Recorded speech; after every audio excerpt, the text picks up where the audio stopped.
Welcome to the People's United Bank postgame show. I'm Michelle Yu alongside Tariq Turner and Vin Parisi in front of a sellout crowd in stores on open tonight. Dan Hurley gets his first win in his coaching debut with UConn as the Huskies beat Morehead State 80-70. Tariq Gilbert had 15 points for the Huskies, but more importantly, he came out making a statement for himself, looking healthy and confident. Yeah, we knew he was healthy coming into this one, but I think confidence, Michelle, is the key. Only 9 games in the last 2 years. For him to come out just as strong as a Jalen Adams, I thought was huge for the Huskies, especially in the first half, to get that confidence rolling, Tariq, for Dan Hurley. Yeah, I agree. He gives them another gear and another ball handler that can create for himself and his teammates. Excellent penetrator, at his best when he's playing up-tempo. He's a big-time scoring guard that can also make the game easier for his teammates, especially when he's pushing the ball in transition. What is it about Gilbert that's going to help Dan Hurley for the rest of the season, knowing what he can do tonight? I just think that his natural two-guard mentality, like we talked about at the top in the pregame show, he could morph well with a Jalen Adams. This team is not a team that just has a ball handler as a point guard, just has a typical 2, just has a typical 3. They're going to have a lot of small ball lineups this year to where they play the way Dan Hurley's Rhode Island teams attack, and that's have 1 post guy and 4 interchangeable parts. Exactly, and that's the strength of their team. They're a perimeter-oriented, guard-focused team. And Jalen Adams has been the focal point of every opposing team and probably still will be. But now you have to account for Terrence Smith or Gilbert, and these guys can take some pressure off of Adams, and it's harder to be guarded when you have multiple weapons on the court that can score and push the tempo. Well, Dan Hurley was obviously very happy with what he saw with Tariq Gilbert, but also he must be very happy with what he saw out of the sophomore Josh Carlton, who had a career-high 17 points on the evening. I tell you, that was a surprise of the night for me. I did not see him coming into this game with a career-high 17 points, 8 of 10 from the field, 8 rebounds, and the rim protection, the shot blocking. I also was impressed with his poise when he caught the ball in the post. When they doubled him, he was an anchor down low. He moved the ball well and really opened up shots for his perimeter guys. Probably the best game he's played in his time at UConn.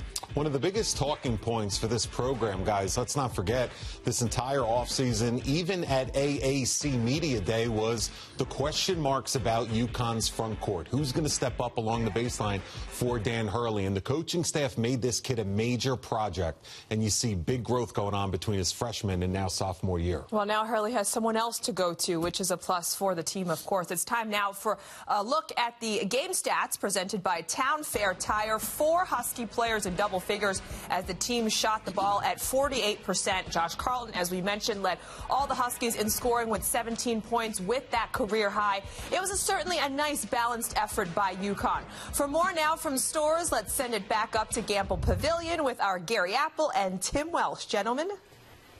All right, Michelle, we thank you. And I thought it was really interesting, Tim, because earlier today when we had a chance to visit with Dan Hurley, he said, I don't know what I'm going to get offensively from my bigs. He was not expecting to get very much from his bigs. And what does Josh Carlton do? He has a terrific game. He has double digits, 17 points, and then he had the 8 rebounds, and he was so efficient offensively, 8 of 10 from the floor. On top of that, Gary, very good defensively as well. He moved his feet. He created some space in the middle of the floor with his presence, and he's a rim protector defensively, right. 2 blocks in the first half. But more importantly, offensively, he not only caught the ball, took his time, but he had great footwork. He attacked the doubles well. He didn't try to force things. He didn't fumble the ball around. He didn't try to force things through people. He went around people. He took his time, but his teammates also look for him. They have some confidence in him. Also, their offense is built very, very nicely for him because they have 4 shooters out on the perimeter. They go corner to corner, wing, wing, and then he allows him that one-on-one space to move to the rim. But that's one thing to be able to have that space. It's another thing to be able to understand and how to maneuver with the footwork, take your time, and finish. Now, granted, Morehead didn't have another big to battle against him, but that doesn't really matter. I think it's baby steps, and this was a big one for him tonight. The other thing I saw about Carlton, he didn't tire. He played, high 20s type minutes, and he kept running the floor, and he did a very, very good job of playing good defense without fouling. I think we know this is a team that's going to be driven by its guards, right? We saw 4 of them on the court multiple times tonight. And Jalen Adams, and listen, this is a guy who Tim and I have spoken about, guys, back in the studio quite a bit, the fact that, if he can step up, as Dan Hurley wants him to do, and be an NBA quality level guard, then Connecticut can surprise some people on the national stage. But I think for that to happen, he has got to be the player that he was projected to be, right, coming out of high school. He has to be consistent. He has to be consistently at a high level, and that's why he's had a couple issues with Dan early in the season, missing the scrimmage against Harvard, not starting in the exhibition game. But that's okay. That's a good time to send a message, okay, that you're not buying in on a day-to-day basis. But now the lights go on tonight. He was in the starting lineup, and he produced. And he did it also at a pace where he wasn't trying to force things. They didn't have to rely on him on every possession like they did a year ago. He's got some help out there on the floor, but when they need a big bucket, he knows he can go get it. And especially when Gilbert's now playing the point, frees him up a little bit to move off the ball and create on his own. Comfortable offensively, I think, is what we saw. Let the game come to him tonight. And so UConn gets the win. We're back here on Sunday, game 2 of the 2018-2019 season. University of Missouri, Kansas City, right here at Gamble Pavilion. Tim and I, 5 o'clock tip-off. Let's send it back to the studio now in New York. Good to see you guys. Thank you so much, Gary. And, of course, the gentleman we're talking about, Jalen Adams, with 16 points. And it is comfortable and comforting for Dan Hurley that they don't have to rely on him all the time. He had a nice early start, but then they sat him. But it was still a great group effort. Well, 7 for 12 in 22 minutes is efficient. And, you see he came to this program because of guys like that. Ryan Boatwright, Shabazz Napier, Kemba Walker, all of these great UConn guards ahead. Now, he's been in unique situations to where more has been on his shoulders from a solo standpoint. But I think tonight he was under control. He didn't force it, didn't take a ton of shots, and really efficient and a nice blend of not only putting it on the deck off dribble penetration, but catch and shoot as well. Yeah, the efficiency is what you want to see. He's a senior. Everyone knows he can score, but can he do it in times when he can incorporate his teammates? He's naturally an unselfish player, but last year he was asked to carry too much of a burden and it ended up hurting the team. This year he can spread it around, pick his spots. He's excellent in pick and roll. I think he may be one of the best guard penetrators off of pick and roll in the country. And he knows how to get to those seams and make big shots when the shot clock's winding down. But again, he picked his spots. He didn't do too much. He was a floor leader tonight, and that's what they need him to do for the rest of the season. So I know it's still very early on, but how much of an influence has Dan Hurley have on Jalen Adams? Because he's obviously a little bit of a different player, seems more comfortable out there. Well, one of the things Danny has always been known for is putting a lot of time in with this guy's coaching-wise off the floor, meaning, okay, yeah, we have 2 or 3 hours of practice tomorrow, but you're going to come in tomorrow morning and me and you are going to watch 2 hours of film, just the two of us. So you could tell the shot selection has improved with Jalen Adams. I agree with Coach and Gary. I think last year in some of these scenarios he would have forced more in terms of shot selection, and we'll see if this carries over. Yeah, and I agree. When I was up there watching practice last weekend, Dan Hurley said, I've been hard on Jalen Adams. I've gotten up in his face and talked to him about some of the things I expect from him as a leader. And Jalen Adams had to take that and really just process it and just buy into it. And that's what he's done in the preseason. You can see it with his leadership. It's just the first game, but I think you can tell by his body language that he's vocal, he's engaged, and he wants to be that guy that Coach Hurley can depend on. You know what? That's a great point with body language. Think about it. We talked in the pregame show about nobody transferring. But as hard as Danny is, look at their body language. Look at what these kids say when they're interviewed. So we're giving Dan Hurley a lot of props tonight. How about the credit to these kids for buying in? I mean, they have bought into this new philosophy. Well, Dan Hurley had also wanted more transition baskets tonight, and we did see a lot of that. Yeah, and I think that they have to play. This UConn team, as we know, is not built to walk the ball up, milk the shot clock, throw the ball into bigs. And I mean, they got to go. They got to play similar to the way they played at Rhode Island when he coached. Well, the transition only happens if you guard, and they were very good in the half court. You see the block shots, the long outlet passes, guys running the floor. That's UConn basketball. It's been like that in previous eras, and Dan Hurley had that kind of success in Rhode Island. He wants to run, he wants to push the tempo, and that fits the personnel. They have speedy guards that like to push the tempo. They have wings that can run, and the guy that's now proven as a shot blocker in Josh Carlton, let Kasum Yakwe get going as well. Then you have two guys that can anchor your defense, all elements that you need for a strong transition game. Were you surprised that this went so smooth, so quickly for this team? Well, you know, the front court, the depth was the issue, but look at how deep the perimeter is, the group that he has, how much depth he has at multiple guard positions, and how many interchangeable parts.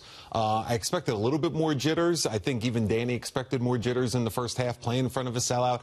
Al Tariq has played 9 games in 2 years. A lot of new guys coming into the mix, like a Brendan Adams. But I think you got to feel good coaching staff and player-wise to get this one off your shoulders. So Dan Hurley gets his first win up at UConn tonight up at Stores, and we're just getting started here on the People's United Bank postgame show. Still to come, we'll hear from head coach Dan Hurley as he addresses the media in his postgame press conference. Also, we have full game highlights, and we'll also hear from Josh Carlton. That and so much more when we come back. Stay with us.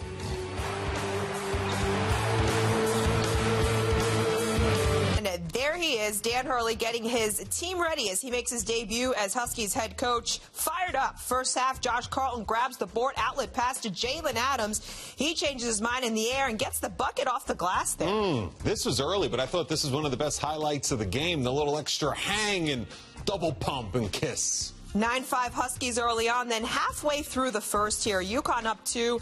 Davon Cooper drives Carlton with the block. Tariq Gilbert gets this, passes it up to Christian Vitale, and he gets the layup there, Tariq. Well, the theme you see early is UConn scoring off their defense. The shot blocking ignited their fast break, and when they're out running, they're at their best. 7 blocks in the first half for UConn. Then Huskies up 7. Gilbert for 3. You betcha. Everyone is fired up now as UConn goes up by 10. Then moments later, Carlton positioning himself down low, and he gets the dunk. UConn up 12 there, but it would only be 4 at the half. Then in the second half, Huskies up 6. The ball kicked out to freshman Brendan Adams. He sinks the triple. That's his first career basket there, 46-37 UConn. Then with the Huskies up 7, Terrence Smith with the fake, drives, gets the tough bucket to go. UConn up 9. Then 10 minutes to go now. Huskies up 10. UConn in transition. Jalen Adams, nice bounce pass here to Smith for the lay-in. This is a picture-perfect possession as to how Dan Hurley likes his teams to play and how he wants his guys to get out guard to guard, sharing it in transition. Then a couple of minutes later, Jalen Adams with the moves in the lane. He finished with 16. Dan Hurley gets his first win as UConn head coach. Huskies take this one 80-70. So the Huskies do get their first W of the season on opening night under Dan Hurley. Both Josh Carlton and Jalen Adams combined for 33 points, leading the way for the Huskies. The Huskies shot the ball at 50% in the second half. And here is Dan Hurley after the game up in Stores. Obviously thrilled to get the first one, of the season under our belts here. It's kind of like probably the most nerve-wracking day. I probably had, my 3 most nerve-wracking days as a head coach were the first one at Wagner, first one at Rhode Island, and the first one here, because you're coaching a new team, with a lot of guys you probably didn't recruit, and you just really have no idea what they're going to do, especially with the great crowd. And I'd like to thank the crowd for showing up and supporting us tonight. They were awesome. The students were awesome. And as we're building this, we need them. We need them back on Sunday, just like that. Just like that. We're trying to build this thing back to that elite level. Or this team needs that. Obviously we need that at home. It gives us an edge in terms of winning and getting our credibility back, and it also helps us with the optics, with recruits and everything. So, we got to keep, as hard as it's been maybe the last couple of years, we need that fan support. Morehead, I watched a lot of film on them. Obviously, an 8-win team from last year coming in, but we were, quietly real nervous because, they trotted out there for pretty good perimeter people that were making some really, really tough shots at times. You saw what those types of mismatched forwards in Green and Harris gave us all types of problems. So I think that's a team that maybe at the end of the year, it looked like a little bit of a better performance. Obviously positive. Josh Carlton, he was big today. It was great to see. We obviously need that. I thought and then Brendan Adams in that stretch where they were kind of hanging around, he gave us a real boost there, with his perimeter shooting, made some big shots. And then, I just thought we lacked a little bit of killer. Obviously, you can't go from not good to like a team with a killer instinct, but there were pockets in that game where we had a chance to extend it. When it was, we were playing with fire, we get to 12, 14. First half it gets to 12, and we let them back in, and we just showed a little bit of, I don't want to say immaturity, but a lack of a killer instinct where we had a chance to kind of bury them a couple times, and we let it hang around and be a 10-point game. But I thought overall, first night, getting some jitters out, happy with the performance. Yeah, and obviously the Carlton's productivity was obvious with the numbers, but the way you rushed over there to kind of pick him up when he dove into the stands, it seemed like there was a message there that you're telling him that's really what you're looking for from him. Yeah, Josh, he's got real talent. He's gonna be in the deep end of the pool here this year. We need him, as a sophomore, as still a young player, to perform at a high level if we're going to be successful. And he's a guy that if his motor's up and his activity's up the way it was at times tonight, majority of the game, he's got a chance to be a really, really good player. He's got a chance to be like a starting player on a really, really good UConn team. So, but that's a message for the whole team, and it's also too. It's like. We want our team to get excited more about that type of effort than even made buckets. How'd you like the way Jalen spent a lot of time on the bench in foul trouble until he gave you a lift? But how'd you like how your team responded without him? That was good for us because, listen, Jalen, in 22 minutes, an easy 16, just an easy 16 in a game where he just couldn't get his rhythm because of the fouls. So that was a good experience for us to go through. He played very little in the first half. Obviously, to win some of the bigger challenges on the schedule, we're going to need, obviously him out there, for a good 32 to 33 minutes. But it was just a good experience, to get other guys minutes out there. And again, I thought there were a lot of good things. Obviously, the rebounding at times was infuriating, and then we just made some mental errors that we could get better from. Dan, Tariq, his presence in the lineup, what that allows you to do. The fact that he hadn't played since late November last year, 15 points, 4 assists, 4 rebounds. What do you think of his performance overall? Really good for a guy, like you said, who's played sparingly the last 3 years. And, he's obviously, you can see him. I mean, you all see him running around out there. He's a much different player in terms of his health. He's feeling great, and now it's just about, knocking off the rust in his game, which is just going to be a game-by-game proposition. I'd imagine, we get 10, 12 games in, this guy's going to be pretty sharp, and you saw a lot of the playmaking on display today. He's just going to get better and better. And that is Dan Hurley after his first win as UConn beats Morehead State 80-70. He seems a little bit relieved that it's finally over because all eyes were on him up in Stores. How important was a win like this just to get it out of the way? Well, I think it's multifaceted. I mean, obviously, you heard about his butterflies there. His first game as head coach of the Huskies, getting that first win. Now he's 1-0 under his belt. But, I think from a program perspective, think back the last few years. Home wins against inferior opponents in November have not been guarantees. The days of Wagner and Northeastern and Yale, coming into Connecticut and having good games is not that long ago. I mean, you could just look at him in a press conference, and he looked like he just played. I mean, he looked exhausted. It's more emotionally exhausted because the whole day there's the build-up and the unknown factor. He talked about not knowing what he was going to get from his team. It's a new team, new players, guys he hasn't really been in the trenches with in a real game situation, and a big crowd. So you want to perform for the crowd. You want to give them a good feeling of positivity leaving, and you just don't know how it's going to turn out. And obviously he's relieved to have that first game out of the way with a solid performance. It was the first sellout crowd up in Stores since 2016, so everyone was certainly really excited about it.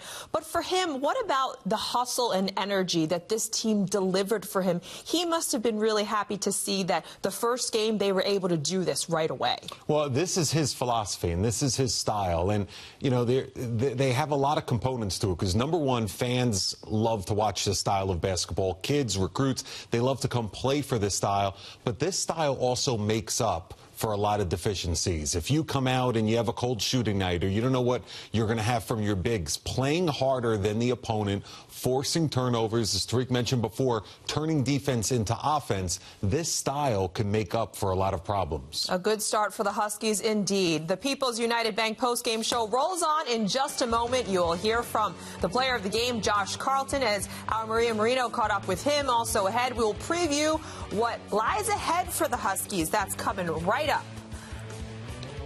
But before we head to break, here is a look at the UConn rebounding leaders tonight, presented by Connecticut Lighting Centers. Josh Carlton leading the way with Christian Vitale with 8 rebounds each. Stay with us.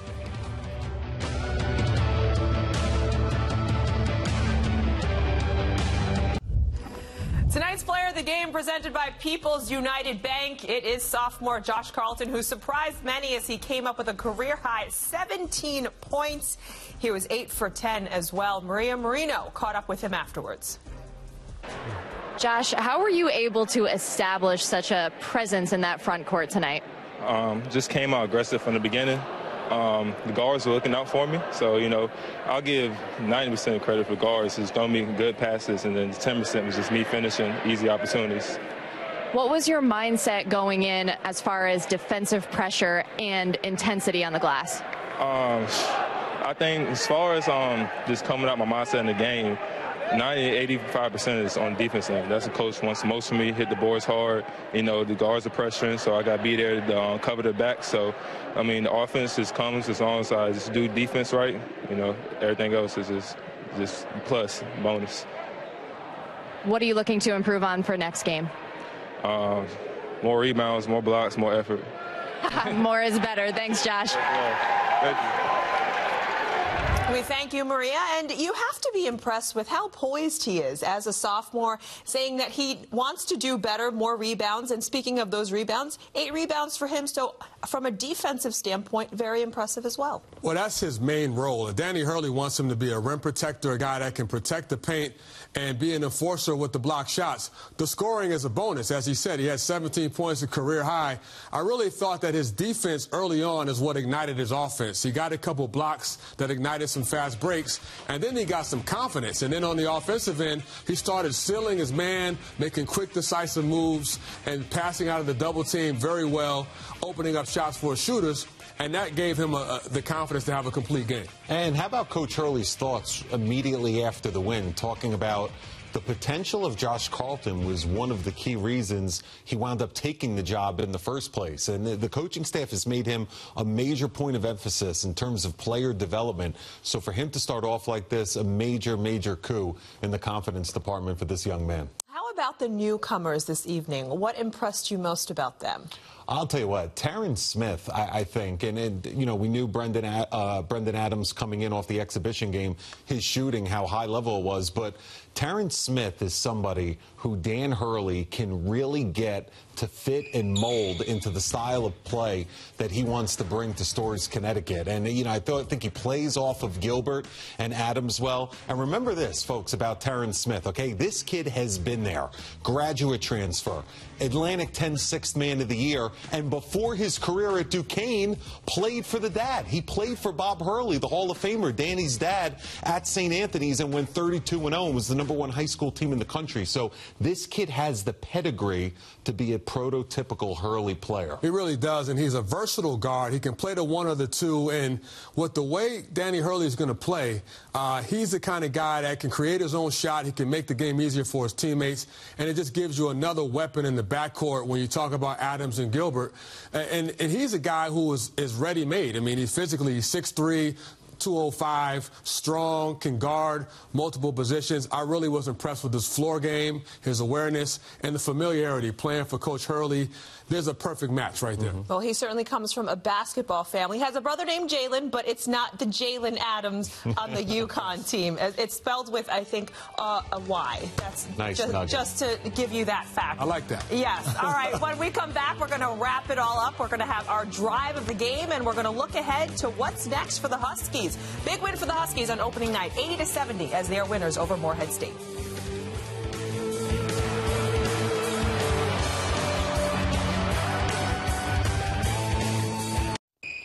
It is tonight's Drive of the Game presented by Nissan. Second half, Terrence Smith with the ball fake drives and gets the bucket here under the glass. Take another look at this beautiful move. Crafty moves from Smith. He finished with 12 points, and he gets our Drive of the Game. And it is time now for a look at UConn's upcoming schedule. Up next for the Huskies is UMKC at Gamble Pavilion this Sunday, followed by a tilt with Cuse at Madison Square Garden on Thursday. The 2K Empire Classic will continue on Friday against either Oregon or Iowa before the Huskies take on Cornell on the 20th for their first game of the season at the XL Center. And you can catch UConn's next game against Missouri, Kansas City right here on SNY this Sunday. Coverage begins at 5 p.m. Tariq and Vin and I will be here for it, so be sure to tune in for that. But let's look ahead for the Huskies for this Sunday game. What kind of confidence do you see in them going into this? Final thoughts? I think they're going to have a lot of confidence. I think that as Dan Hurley rebuilds this thing and we keep an eye on this ball club in November and December before conference play, there's going to be some bumps in the road. It's only natural year one. But one thing you know that this team's going to do is they're going to play hard for this coaching staff. You could tell that they have bought in from an energy perspective, from a hardworking, defensive-minded grit, which we talked about in the pregame show. So, you know, they may not shoot it well every single night, but they'll bring the A-plus effort. Yeah, I agree. I think it's a building block for the next game on Sunday. But Danny Hurley is going to tell them, look, you can't skip any steps. And one thing they will work on is taking care of the basketball. 8 turnovers in the first half, some untimely fouls, blocking out the little things that add to wins are things that they can get better for Sunday. And it'd be nice to go 2-0 with even more confidence before you play the Orange. Yes, certainly so. It was a successful start for the Huskies as Dan Hurley gets his first win up in UConn, beating Morehead State 80-70. And that will do it for the People's United Bank postgame show. For Vin Parisi and Tariq Turner, I am Michelle Yu. Thank you so much for joining us. We leave you now with some of the sights and sounds from UConn's opening night win over Morehead State up in stores. Take care, everyone. The start of the 2018-2019 college basketball season here at UConn. Davon Cooper down the lane, and there's Josh Carlton from the weak side. Gilbert to a cutting Christian Batal. Carlton getting good position, and that's an easy two. Gilbert to Terrence Smith, rising up and sending it in. Josh Carlton triple team, reversing Terrence Smith. Ball fake off the window, and it goes down. Dan Hurley, his first game as the UConn head coach, and he picks up a victory here by 10 over Morehead State, 80-70.